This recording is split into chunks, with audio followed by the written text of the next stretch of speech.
ಸದ್ಯಕ್ಕೆ ಮಾಸ್ಕ್ ಕಡ್ಡಾಯ ಇಲ್ಲ. ಟೆಕ್ನಿಕಲ್ ಅಡ್ವೈಸರಿ ಕಮಿಟಿಯವರು ಕೂಡ ಇದನ್ನೇ ಹೇಳಿದ್ದಾರೆ.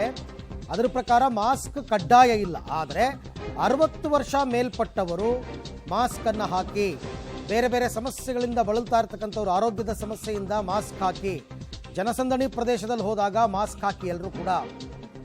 ಅದು ಒಳ್ಳೆಯದು. ಇದು ಅಡ್ವೈಸರಿ ಅಂತ ಹೇಳ್ತಾರೆ ಮುಖ್ಯಮಂತ್ರಿಗಳು. ಕಡ್ಡಾಯ ಮಾಡಿಲ್ಲ, ನಾವೊಂದು ಸಲಹೆಯನ್ನು ಕೊಡ್ತಾ ಇದ್ದೀವಿ. ನಿಮ್ಮ ಆರೋಗ್ಯ ನಿಮ್ಮ ಕೈಯಲ್ಲಿರುತ್ತೆ, ಯಾವತ್ತೂ ಎಚ್ಚೆತ್ಕೊಳ್ಳಿ ಅಂತಕ್ಕಂಥದ್ದು. ಬಟ್ ಸದ್ಯಕ್ಕೆ ಕಡ್ಡಾಯ ಮಾಡುವ ಸನ್ನಿವೇಶ ಬಂದಿಲ್ಲ. ತಾಂತ್ರಿಕ ಸಲಹಾ ಸಮಿತಿಯವರು ಕೂಡ ಇದನ್ನೇ ಹೇಳಿದ್ದಾರೆ ಅನ್ನೋದಕ್ಕೆ ಸಂಬಂಧಪಟ್ಟಂತೆ ಹೇಳಿದ್ರು.